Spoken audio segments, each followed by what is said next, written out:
I've used a lot of meal services, but Hungry Root truly stands out because it's built around the way real families live and eat. They don't just send meal kits. They personalize your grocery cart and meal plan based on your preferences and dietary goals. All I had to do was take a short quiz, and right away, their smart cart technology started building a cart that fit how we eat.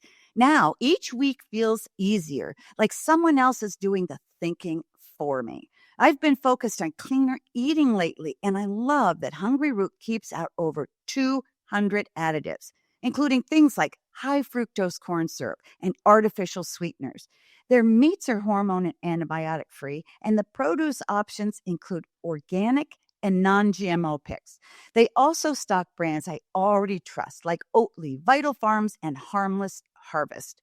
One of our favorite meals has been the teriyaki salmon with green beans, light, flavorful, and done in 12 minutes flat. Plus, I've noticed we waste less food, spend less time shopping, and even save money by skipping those impulse grocery buys. Take advantage of this exclusive offer. For a limited time, get 40% off your first box, plus get a free item in every box for life. Go to hungryroot.com/Dr. Meg and use code Dr. Meg. That's hungryroot.com/Dr. Meg. Code Dr. Meg to get 40% off your first box and a free item of your choice for life. hungryroot.com/Dr. Meg. Code Dr. Meg. And for many of us parents, it's a delicate balancing act, skillfully juggling our careers with our parental responsibilities.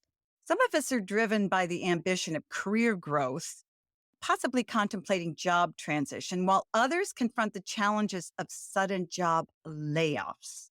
And unfortunately, these job transitions don't always unfold as anticipated. In fact, the latest statistics from the U.S. Bureau of Labor in August 2023 indicate an average unemployment period of 20.4 weeks, which roughly translate to nearly 5 months. So, how can we reduce the time between jobs or enhance our current positions? How can we identify and apply these skills to our roles as parents, nurturing the future leaders of tomorrow? So we found these commonalities among the unicorns we'd spotted, and a really interesting thing happened. The things they had in common were nothing that I would have expected. What we discovered was there were 12 habits, which is a very intentional word choice for us, because it's not like innate skill that you can't have. It's not they're all 6 feet tall. Well, I'm only 5'9". It's none of that. Habits that they practice, that anyone can learn to practice, that are almost a default setting of habit for them and are incredibly uncommon among the rest of us. Welcome to Parenting Great Kids. Here's your host, Dr. Meg Meeker. I am honored to introduce our very special guest, William Vanderbloemen. William is not only the author of Be the Unicorn, but also the visionary CEO and founder of Vanderbloemen Search Group, with an impressive 15-year track record dedicated to aiding organizations in talent identification, succession planning, and the cultivation of successful teams. His invaluable insights can be a game changer, influencing both our professional journeys and our roles as parents. William, thanks so much for joining me today. Thanks, Meg. It's really, really great to connect and to be with you. And boy, I want to learn from you today. We were talking before we started that there are a lot of times I ask authors to come on the air so they can really help our audience. And every once in a while, I want one just for me.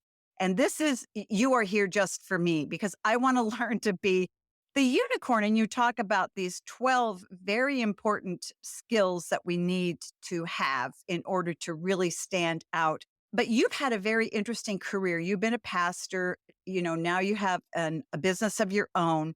So what inspired you to understand talent and what sets top talent apart from regular talent, if you will? Oh, there's a lot of questions. I'll try and be brief. As you mentioned, I'm a recovering preacher.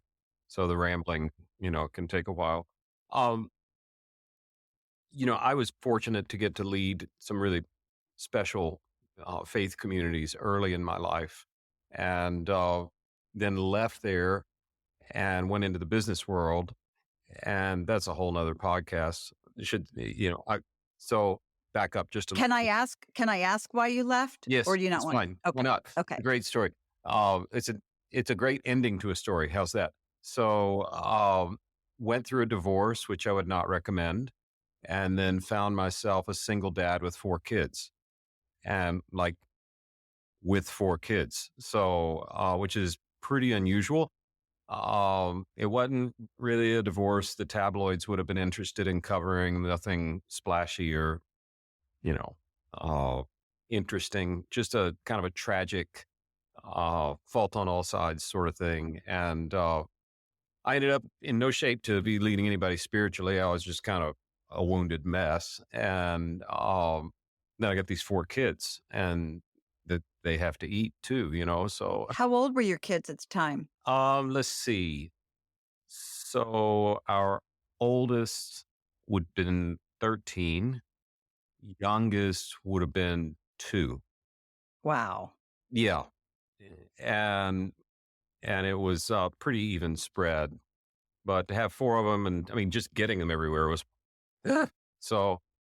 So to solve that problem, fast forward a couple years, I got married and added 2 more, and then we added another one. Oh Yours, my. mine, So and you're up to 7. we So you have have 7 7. kids. Yeah, everybody thinks we're either Catholic or from Utah.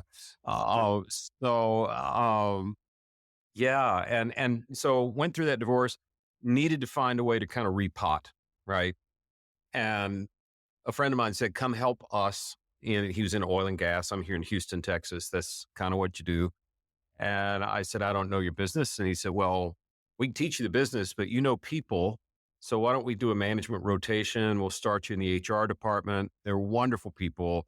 Uh, Paid me well, lots of flex time for me to be able to run kids' places and such. And I hated it. It was just awful.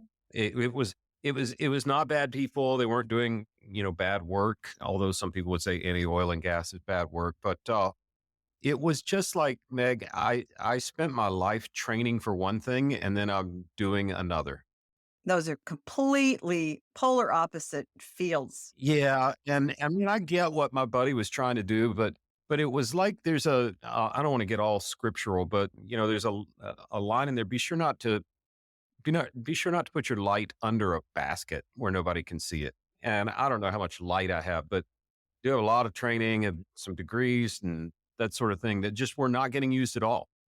Um, so you know, I'll do good work.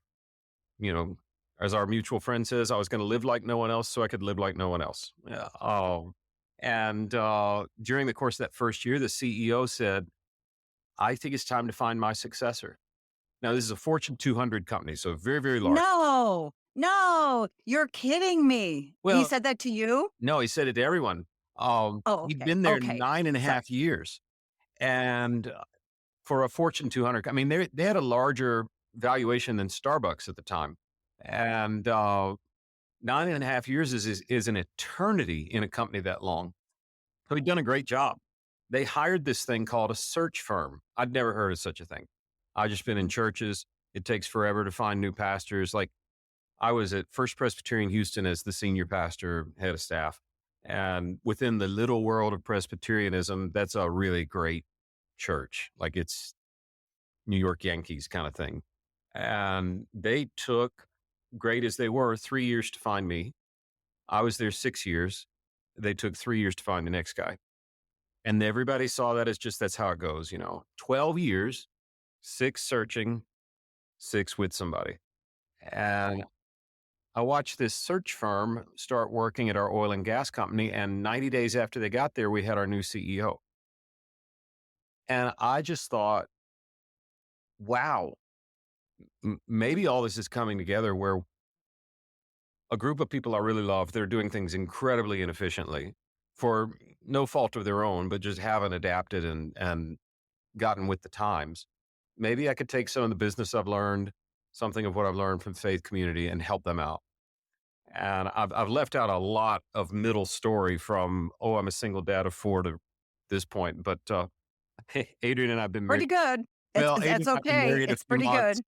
We'd been married a few months. We had 6 kids. We had no money. We had a house we could barely afford. And I came home and said, Adrian, I think I'm supposed to quit my job and start something new for churches. And she just passed out. Uh-huh. No, she looked at me dead in the eye and without a blink said, oh, that's because churches love new ideas, right? That no one ever.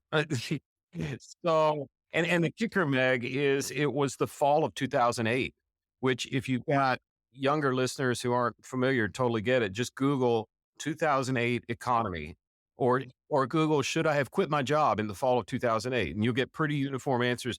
That's a really dumb idea. So, Adrian, frankly, should get credit for starting the company. She should have said to me, I love your vision. I love your dreams and ideas. Go back to work. We got children to feed. And instead, she said, let's give it a shot. And off we went with a very risky, but calculated risky move. And now, 15 years later, we've gotten to work all over the world with some of the best movements I've ever seen. And it's branched out. It's no longer just churches find a pastor. It's headmasters find a school. It's Dave Ramsey needs key staff, and there's sort of a values driven organization. It's compassion or world vision. It's really any sort of values based organization that wants to find their top talent and find someone who matches their core values and culture, usually in a faith bent. So, man, that was a long answer. I'm sorry. No, it's a fabulous story. It's kind of the story you really can't you can't make it up. But it's wonderful because it's kind of like from chaos and disaster and pain to some more pain and then some more pain and then okay, we're going to pull out of this. And so it's a beautiful story, and I'm really glad that I asked why you left the church, because it explains, it gives a lot more depth to your story and also credibility to what you do. So you talk about, in learning how to search for top people, that there are 12 traits that I assume you look for in people in order to say you could be a good candidate for this job or this job. Yeah, yeah, that is the current state. Getting to that place is a little bit of a windy road itself. We've grown every year that we've been around. We've never had time to actually work on what we do. We just keep doing it and try and, jump out of the plane and build the parachute on the way down. It's just lots of opportunities. So you do what you can to grow fast. And then this pandemic thing happened. And if you remember me saying churches, schools, nonprofits, our main part of our client base, all of them closed indefinitely.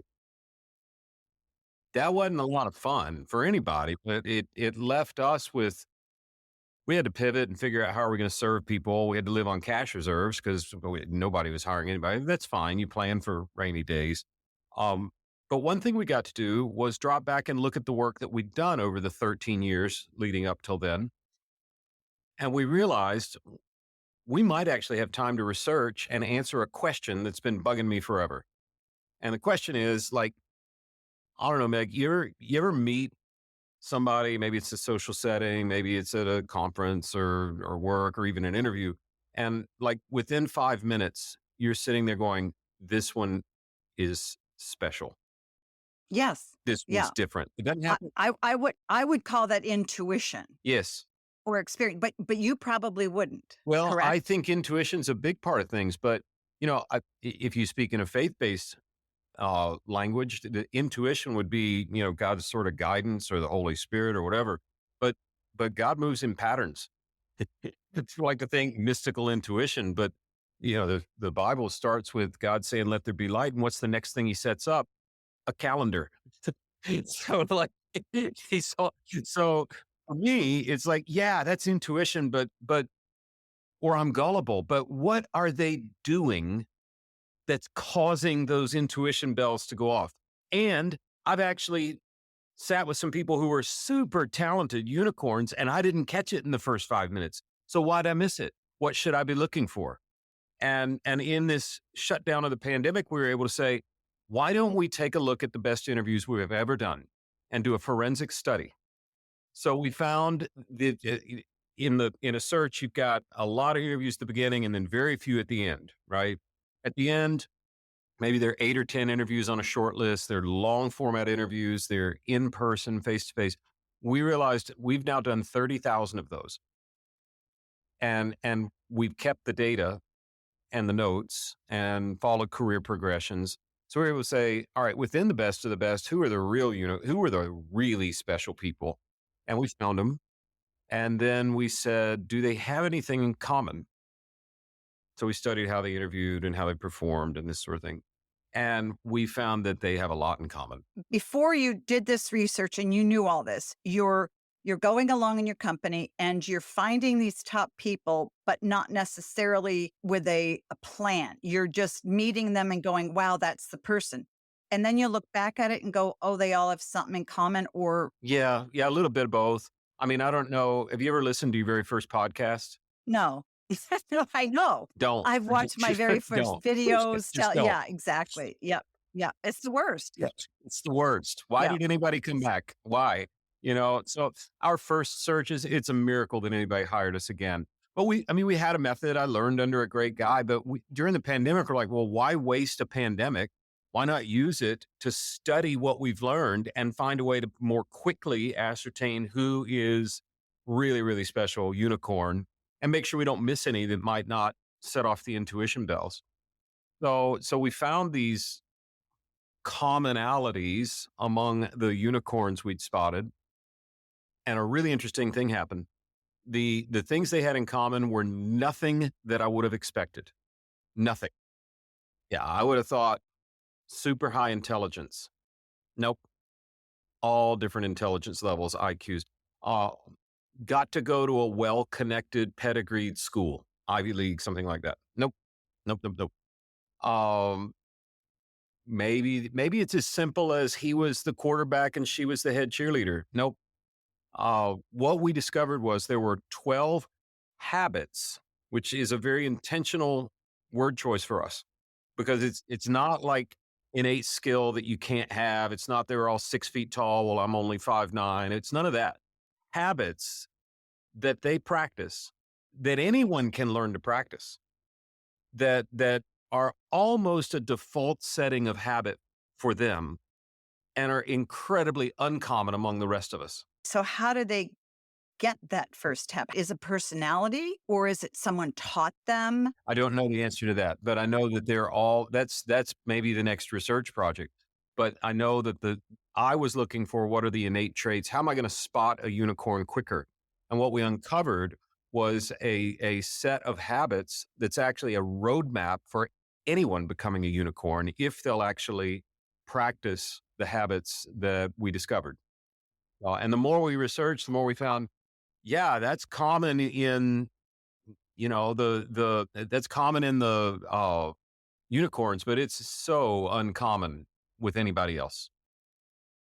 So like one of them is, we call it the fast, which is a little misleading. It should be called the responsive. We are horrible at getting back to people. I mean, miracle. All 7 of our kids love God, love each other. We have a great family. We take trips together. There's no drama. It's pretty amazing. I mean, we got a lot to learn.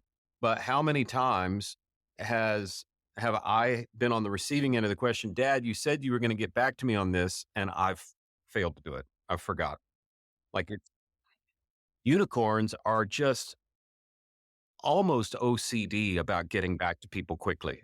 And so it's simple things. If you showed me the table of contents with 12 habits, maybe we should have titled the book. Somebody said to me, William, you should have titled it, So Maybe Mom Was Right. Because the list is pretty much like what your mother told you to be good at. But nobody would read. Yeah, but a lot of mothers would hand it out and nobody would read it. And I would be one of those mothers and my kids that go, no, no, no, no, But no. I mean, it's like, dang, Mom was right. You're right. But you're absolutely right. As I think about top leaders. I remember I was looking for a new lawyer and I found 5 names and I emailed them all the same thing. And I said, the first person that gets back to me, I'm probably going to hire him. And that's exactly what happened. And I found that the people sometimes who are the busiest get back to you the fastest. And it's really remarkable. So do the people with the fast, do they do it better in their business than they do it at home? For instance, if somebody at work, they asked you for something, would you respond to them more quickly than you would to one of your kids? Yeah, my non-scientific observation is the unicorns that are driven by responsiveness are driven toward the things that they are in love with. Um, And unfortunately for some, their love is focused on something very temporal and not going to last. Others, where it's family, like, no, I'm going to get right back to them. Oh, yeah, yeah, where is my devotion? And then I'm going to be really, really responsive on those fronts. What's interesting is, you know, I'd love to know how long it took that first lawyer to get back to you because people are terrible, even the fastest ones, at actually getting back really quickly. I wanted it by the end of the day. I didn't say that in the email, but I was watching. I said, I want it by the end of the day. I have to take a quick break, but before I go, I want to invite you to visit drmegmeeker.com, where you can find a plethora of resources for your parenting journey. Explore our courses, join our free coaching webinar, and take our parent personality quiz. We'll be right back. Some days, parenting feels like chasing moments that never quite land. You ask a question, they shrug. You try again, they look at their screen. And you wonder, why is this so hard? That's why I love FamGabs. It's a 70-card deck created by a child therapist who spent 16 years working directly with families, helping parents and kids break through the awkward one-word answers and really connect. The questions are open-ended, thoughtfully chosen, and designed to get your child talking and keep the conversation going. There are even bonus cards just for parents to help you build your confidence in your connection toolbox. If you've ever wished for a better way to understand your child or just to have more meaningful conversations as a family, FamGabs is such a gift. Search FamGabs on Amazon and use promo code DrMegPod during checkout to get 10% off your order. That's FAMGABS on Amazon. Use promo code DrMegPod and get 10% off your order. I've had so many parents say, Dr. Meg, my child is bright, but they're struggling in school and I don't know what to do. If that sounds familiar, you're not alone. And that's why I'm excited to share K-12 powered schools with you. K-12 offers tuition-free, accredited online public education for grades K through 12. These programs let kids learn at their own pace with built-in flexibility that supports different learning styles and family needs. And unlike homeschooling, K-12 provides certified teachers who guide your child's education online. The lessons are engaging, the technology is hands-on, and your child gets real opportunities to connect with clubs, extracurriculars, and even in-person events. As a mom, a grandmother, and a pediatrician, I know how powerful it is when education meets your child's needs instead of the other way around. So if you're looking for something different, something better, go to k12.com/drmeg and find a tuition-free K-12 powered school near you. That's k12.com/drmeg, all caps.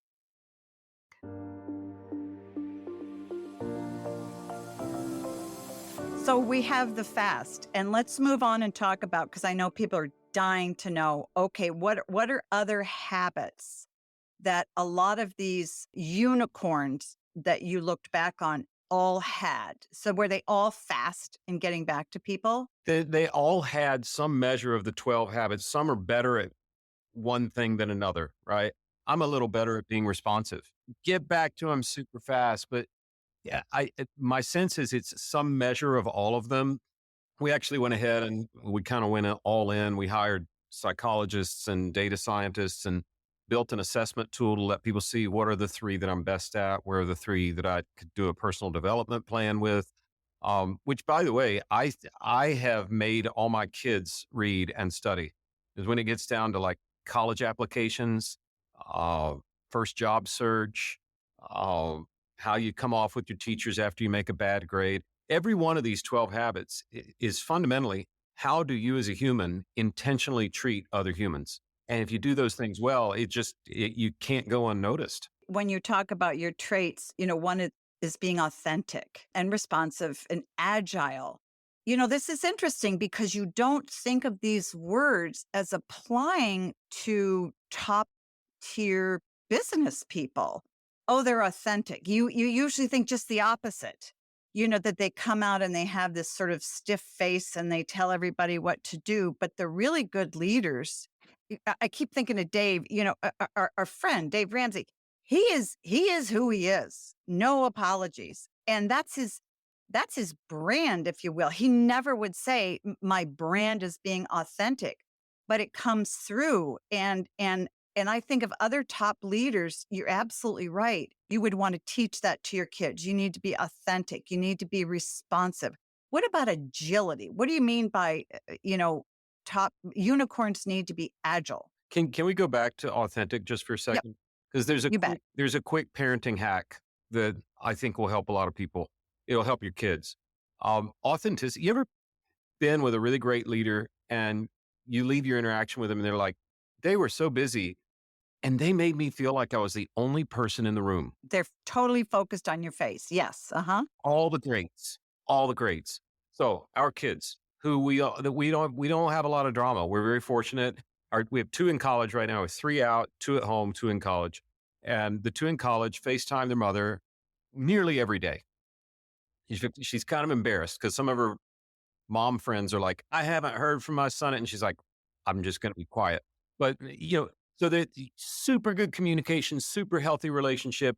And because they are who they are, they FaceTime, they don't call. And so I wave, and of course they kind of want to talk to me, but it's a mom thing more than anything.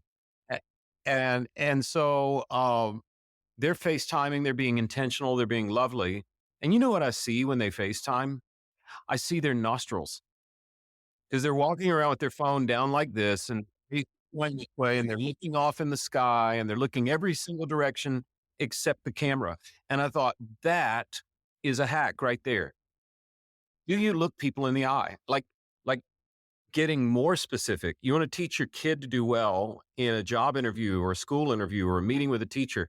Don't just look people in the eye. 90% of humanity is right eye dominant. That means look them dead in their right eye, and you've got a 9 in 10 chance. I'm not kidding. Of people saying they were looking right through me, like I was the only person in the room. Just super simple hack that will broadcast something that's so easy to adopt and will set you so far apart from everyone else. So agility, you mentioned agility. Yeah, I mean, during that pandemic, the people that stood out at our company that I'm like, I don't care what the budget is, I'm never firing them. They were the agile. They were the ones who were like, oh, we'll figure out a way. Let's pivot.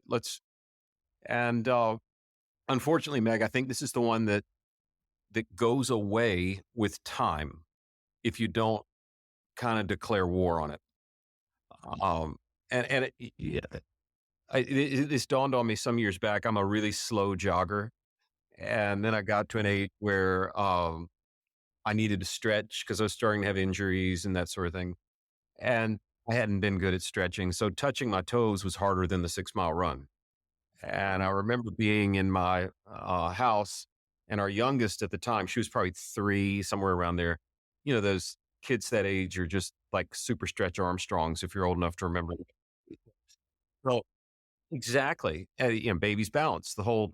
So I'm sitting there trying to touch my toes, and our daughter walks in and looks at me and looks me up and down, just like sits down on the floor, ties herself into this human pretzel, and looks up at me and smiles, and then stands up and looks at me, still trying to touch me. And she laughs at me without saying a word and leaves the room. And I sat there for a minute and thought, well, it's a good thing she's the youngest, for starters. Uh, but then it kind of hit me. You know what, William? She can stretch and you can't. Every day you're alive, William, you get less flexible. It's a biological fact, and it's a mindset fact, and it's we get used to the way we've always done it fact.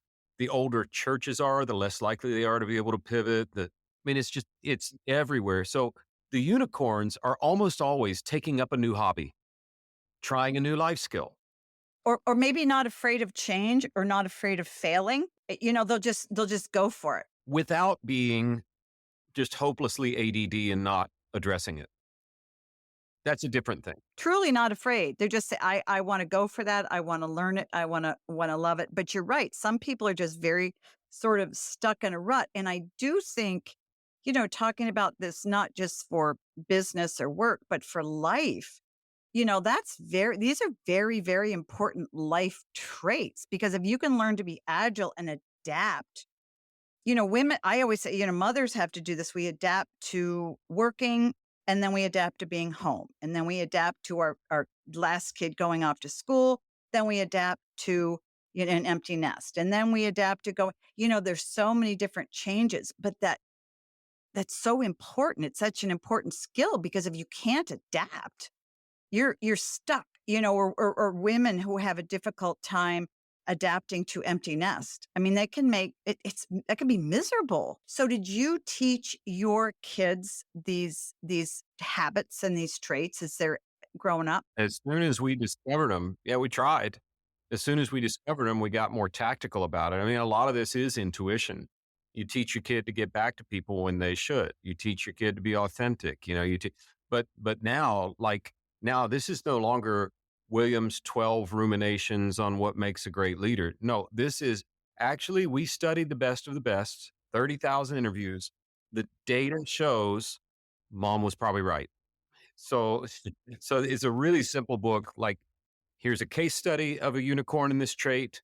Here's what we learned when we interviewed the unicorns. Here's what you can do to apply this to your life. Because the agility thing, none of those unicorns naturally stay agile. But for some reason, they have decided to keep trying new things, even when it's not like it's just not normal to keep trying new things as you get older. The unicorns do. And anyone can, as long as they're willing to apply what we've learned here in these 12 habits. I love you talk that every habit kind of has three elements, what which is the data that probably you've studied on why that habit is transformative, or maybe why people have it, what they've seen, and then what you do. Talk us through that. And where did you come up with? Is that something that you just came up with through your research? Oh, I consulted a lot of people, and a good friend of mine said, you know what, you ought to just make this simple. Make it really, let's find a case study of a unicorn in speed, right? Or the fast, in the authentic, so every chapter starts with a little case study. And then to back up the case study, here's what we learn. Because the big thing for me is that people understand this is not opinions. This is not some just sort of, I read it on the internet, so it must be true. No, what we've learned. And then we interviewed the unicorns and asked them how they practice these things. So what we know, what we've learned, and then what you can go do, like real time application of these things, so that you can, I can't make people take on these habits. It's kind of like I can give you a treadmill and it can be a great place for folded laundry, or, it can get you in shape. So to me, keeping it as simple as possible was paramount. And people are going to read this and say, well, that guy's never going to cure cancer. That was pretty simple. But I think this is a simplicity that lies on the far side of a complex research project. If you had to pick, because somebody asked you on a podcast obnoxiously, if you had to pick three of the top most important traits out of the 12, or the three that you feel are the most important to talk to our listeners about, what would those be? And then how can you help them get started in teaching those to their kids? So, first answer, what's the single most important habit of the 12? It depends on what you're doing with your life. No, I mean, really, if you're, there's all this talk about work life balance, and goodness knows, moms that are trying to be a mom and do a career, they've got to watch balance and all. But if you decide that you're going to be an ambulance driver for the emergency rescue in whatever town you're in, you better get back to people quickly. If you're a chief compliance officer or a tax auditor, I would think the prepared might be the one that you focus in on. So it's kind of like you gotta read these things and say, what am I doing in my life? And what are you'll figure it out. You're smart. Like, what is the thing that's most important to me? Now, I'm not trying to dodge your question. If everyone were doing the same job forever, what's careers aside or whatever you're doing aside, what's the most important? I am learning a lot after doing a lot of these podcasts. I am figuring out that self-awareness is probably the most rare and the most powerful of all 12 habits. That is so hard, though. Yeah, it's terrible. Self-awareness. I Oh, I mean, hate it. it, how do you become? I don't want to go off on another whole podcast here, but just quickly, how do you learn to be self-aware? It seems to me some people are just pretty good at it. They're very empathic towards other people. They want to know how they're coming across to people, so they sort of pay attention to what they're doing or saying or not. Well, I think some people are more wired for it than others, but it's a habit anyone can learn. What's interesting is we asked the unicorns, which one of these 12 is your top gift? Okay. Self-awareness came in dead last. Okay, that makes me feel better. Okay, yeah. Well, actually, I think it's because they have self-awareness that they realize that they need more of it. Okay, Like, I it's think kind of it's like a humility. self-fulfilling sort Yeah. of. Yeah, yeah. And, so then we surveyed 250,000 people and asked them, how are you in each of these areas? And 93% of everybody surveyed said they were above average in self-awareness. Really? Wow. So that math doesn't work if you, No, you're no, like, it doesn't work. Yeah, yeah. so, you know, it's the least common among the self-aware, and it's the biggest blind spot among the rest of us. Now, the good news is we live in the best era ever to get in touch with who you really are. You go online, take the disc, take the Enneagram, take the Myers-Briggs, take a Strengths Finders, take our index that'll show you how you do in each of these 12 habits. It'll at least give you some idea of where things are going. And so many of these now have a 360 component in it, where we did this for families with our index. A whole family could take it together and the kids can tell mom and dad how they think that it's kind of a fun little team building thing, but it'll be really powerful at work as well. And nobody really likes a 360. I remember, Meg, the first time I heard my recorded voice. You remember Mhm. that? Yes, I do. Yeah, and that's why it's a hard time to listen to your podcast or watch or whatever. Yeah, It's not me. You've yeah, got the wrong microphone. Get exactly. me a real microphone. Like, we're looking out of our own eyes, so we never have a real good vision of ourselves because all we can do is look out. So I I would say the short answer is go take some self-assessments, do it in a team setting, do it where others are speaking into the same thing. It's never been more fair game to talk about learning about yourself than now. The whole mental illness pandemic that came as a result of the shutdown and lockdown really, I think, opened the door to people saying, I'm trying to learn my issues. And it's not an embarrassing thing anymore. And I'm trying to figure out why I'm struggling or what is happening or why this is so hard for me. Yeah. What a wonderful exercise for families to do. It takes a lot of courage on a parent's part to be willing to listen to what your kids have to say to you. But it's very important.